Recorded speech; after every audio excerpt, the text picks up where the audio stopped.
Yo, what's going on, guys? Welcome back to a brand new video. I hope all is well. Thank you guys so much for clicking on this video. I really do appreciate it. And if you end up enjoying this video, be free to smash that like button and also click that red subscribe button if you're absolutely addicted to the game of basketball like I am. And today we're going to be talking about the Denver Nuggets. And I think the Nuggets are definitely going to be must-see television when it comes to the 2022 to 23 season, especially with Michael Porter Jr. coming back from back surgery after only playing 9 games the prior season, and Jamal Murray finally having an overall full recovery when it comes to that ACL injury. And when you think about it, the Denver Nuggets were still able to win 48 games without them. They're still able to be that 6th seed. Obviously, one of the main reasons was because of Nikola Jokic is having another fantastic MVP season. That's now his second MVP that he has won when it's come to the National Basketball Association. And I have much respect to their head coach also of Mike Malone. And you have to also look at other contributing factors when it comes to this Denver Nuggets squad. Will Barton, that's now on the Washington Wizards, stepped up in the scoring department and was efficient. We know his underrated athleticism. I feel like he's not talked about, especially at his age, for his athleticism. He's not crazy young, but he still has some spring in his legs or springs in his feet, whatever you want to say.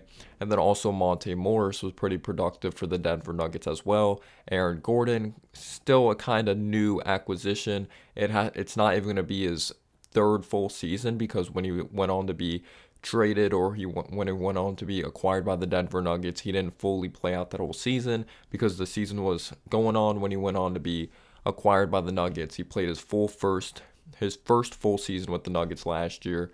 So Aaron Gordon's still fairly new there. DeMarcus Cousins they had on the roster. So there were some contributing factors to that Nuggets team, not just Nikola Jokic. But you got to be excited now that after seeing what Nikola Jokic was able to do last season with that Nuggets squad and just being kind of torn up with injuries, especially when it comes to the main factors of this basketball team, especially taking a look at Michael Porter Jr., the extension he got. So there's definitely going to be some high expectations for Michael Porter Jr. moving forward and what he could do this upcoming season. But Jamal Murray, I've always thought he's one of the most underappreciated players in this league, and I think he's going to get a lot of respect when he comes back. Do I expect them to be the number 1 seed? No, but when you take a look at it from a talent perspective, if Michael Porter Jr. lives up to the hype, maybe he doesn't live up to the next Kevin Durant type of hype he came out of high school, but even a lottery pick, or he kind of replicates what he did the prior season too. Not this past season, but the season before, when he was very efficient from downtown, shooting over 40%, shot over 50% from the field. He picked his spots very well. He somewhat made progressions towards the tail end of the season when it came to playmaking wise, and he just scored the basketball very well. And you hope you could see him maybe get those points up from like the teens to like not like maybe like a little outside of the teens, like 19.8 points per game or 20 points per game. If he could even get close to that, that would just be absolutely amazing because Michael Porter Jr., I think he looks very, very good off the ball when he's coming off of screens or in catch and shoot situations. But the next step he needs to make is really performing off the dribble. His handle's kind of loose. He's shown it in transition. And there was some stiffness to his game. You could say that has to do with his back injury. He didn't have the best numbers when it came to those 9 games before he had back surgery.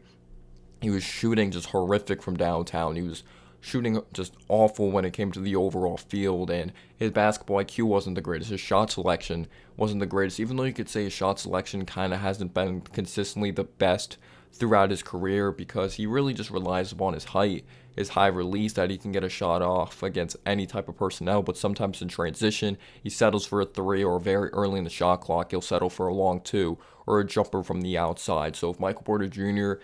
can just fix the little details defensively. You saw some progression a little bit when it came to his playmaking, but you want to see his assist not stay at 1. You want to see it at least get to 3. Be smarter with the basketball, trust his teammates, and if he's able to build a deeper bag and be less predictable on the offense side of the basketball, utilize his length, going to the basket more, and hopefully there's more fluidity when it comes to his overall game. And like I mentioned, hopefully he's not as stiff because if he's able to put pressure on the defense, that's only going to open up more for guys like a Jamal Murray and Nikola Jokic, because as much as I like Aaron Gordon, he is inconsistent on the offense side of the basketball. You can't consistently rely upon him to consistently knock down shots from the outside. And you could say the same thing with Michael Porter Jr. before he got hurt, but those 9 games I'm not going to hold against him. It's 9 games at the end of the day. That's not a big enough sample size because some people are going to start off rusty and eventually they catch the groove in the middle of the season, or maybe they tail off towards the tail end of the season. 9 games is not a good sample size at all, and I believe he has better mechanics than the percentages he shot this prior season in that very small sample size. So Michael Porter Jr. definitely is going to be a key X factor for this Denver Nuggets team on both ends of the floor, take pressure off of those guys. So Jokic, when he's double teamed or Jamal Murray has pressure on him, Michael Porter Jr. could be that third option and that security blanket. And I'm not expecting him to be great right off the bat or good right off the bat. There's going to be some rust from him. There's going to be some rust from a Jamal Murray, especially when it comes just coming back from injuries. Like, yes, you see them in workout games or just workout pickup scrimmages and just all that. But the speed of the NBA, actually defenses knowing what you're going to do or just watching film, it's just going to be a totally different ball game. But I'm definitely rooting for Michael Porter Jr. Like I mentioned, his handle needs to get better, shot selection needs to get better, but I do believe in him taking a huge step forward. And Jamal Murray is kind of are you guys kind of scared how Jamal Murray is going to look coming back from this ACL injury? Is he going to be as explosive? You know, ACL injuries are huge, but they don't hurt as much. Like, obviously, tearing your ACL hurts, but I'm saying when it comes to the future of your career, I feel like it's not much of a deficiency compared to years past because of the technology, because of how more advanced these doctors are, the ways you could recover your body. It's at a totally different level. So you could say it really doesn't hold you back as well. But I definitely do think Jamal Murray, I hope he doesn't lose that explosiveness, but I feel like that first step isn't going to be there right off the bat. So this upcoming season, maybe we don't see that explosiveness from a Jamal Murray, but maybe the season after, then we'll see that explosiveness right off the bat again, because I know this is a totally different analogy. Football is different from basketball, but when Saquon Barkley went on to tear his ACL a couple years back, or a good amount of time back, then Saquon Barkley came back last season, and last season Saquon Barkley wasn't that explosive. He didn't look that explosive the year coming back or coming back from the ACL injury.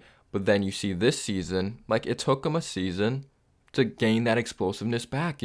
Trust your body more, because I don't think people realize how much mentally it really is more than physically. ACL injuries, can you trust yourself making a cut, trust yourself going to the basket, coming off of a screen, stopping on a dime, that type of thing. But the good thing about Jamal Murray's game, feathery touch. If it's going to the basket, shooting it from the outside, his full game isn't based off of big time athleticism. Will he still be able to cover ground, though, with the step back? His shot's still going to be able to fall, though.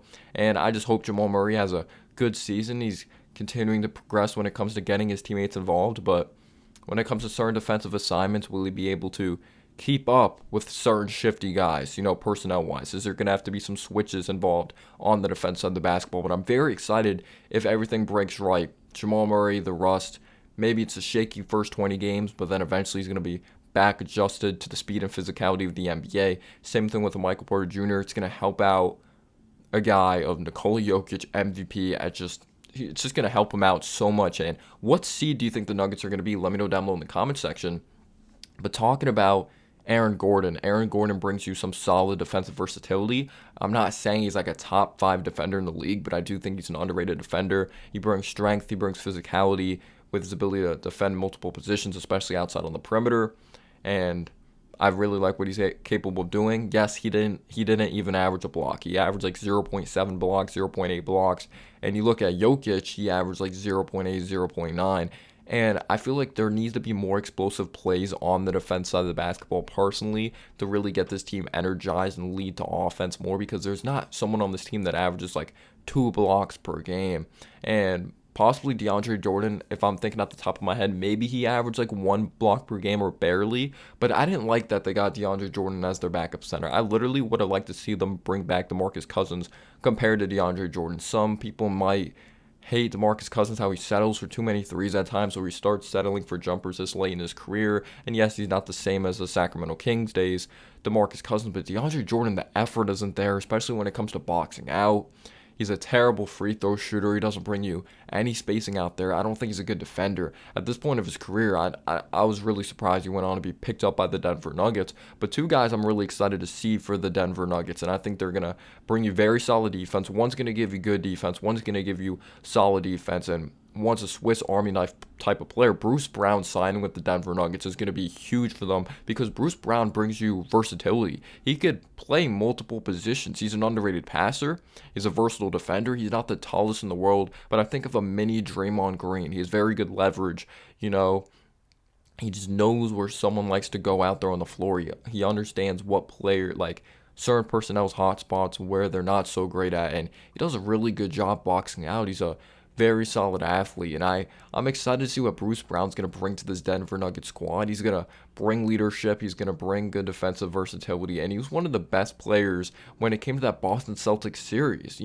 When it comes to an overall impact of efficiency, you could say he was better than Kyrie or Kevin Durant. I'm not saying he's a better player than those guys, but when it came to the impact of that series, he's a triple-double threat as well. He could just do so much out there on the floor. And then Kentavious Caldwell-Pope, a lot of people like to make fun of Caldwell-Pope when he was in a Lakers uniform. But if you watched him in a Lakers uniform, you watched him in a Wizards uniform, like, people were going to make fun of he hit the side of the backboard on a shot when he was in a LA Lakers uniform. He's going to have some funny moments, but he can get after it on the defense side of the basketball, and he's still a good leader that could stretch the floor for your basketball club. And then you also look at, they drafted Christian Braun from Kansas. He's athletic. He has some edge to him, which I do like. He can get after it on the defense side of the basketball. You have Jeff Green there. Jeff Green's okay. It's just when I take a look at this overall depth, Bruce Brown's a nice depth piece to have. I just don't like DeAndre Jordan when it comes to the center position, but when you look at the projected depth chart, my favorite player here, I had to make sure I talk about him. I couldn't forget about him. Bones Hyland. Bones Hyland just has that it factor. He has that swag. He has that confidence. Bones Hyland, there's no shot he doesn't like. He could pull up from way downtown. He has a nice little floater. People were comparing him to Emmanuel Quickley in the pre-draft process because he was a rookie last year. But no, I feel like his handle's better. I feel like his shot selection's better. I feel he covers more ground. And I understand where people are coming from, though, that when it comes to confidence and the contagious personality, and I think it's just going to rub off continuously on these players when it comes to overall confidence. But Bones Hyland, he's crafty. He could score the heck out of the basketball, but he definitely needs to put on more weight. That's why his name is Bones. So certain offensive assignments, how he's, like, when it comes to him defensively, there's going to be huge mismatches. But the Philly game, I just remember the most how clutch he was in that Philly game. And I believe the Denver Nuggets actually went on to win that game. He was hitting big shot after big shot, especially from downtown. You can't give him any breathing room at all, because once he gains confidence, it's a wrap for the opposing basketball club. But Jack White from Duke's on this roster. He's not really going to go on to play. Zeke Naji's a scrappy guy. Maybe he gets some minutes there and there. They have here, when you look at the ESPN depth chart, they have Jamal Murray starting at the 1, Kentavious Caldwell-Pope starting at the 2, Michael Porter Jr. at the 3, Aaron Gordon at the 4, Nikola Jokic at the 5. So when healthy, I do like that starting lineup. Has some experience in that lineup. And then you look at the backup 5. They have Bones Hyland, they have Bruce Brown, they have Jeff Green, and actually possibly you could have Zeke Naji when it comes to that 4 spot, and then DeAndre Jordan. So I like their depth. I'm not completely in love with the depth, but Bones Hyland's definitely going to be a spark plug, and I do like Bruce Brown, but maybe you'd like to see more when it comes to the 3 through 5 position, or specifically the 3 and 5 position.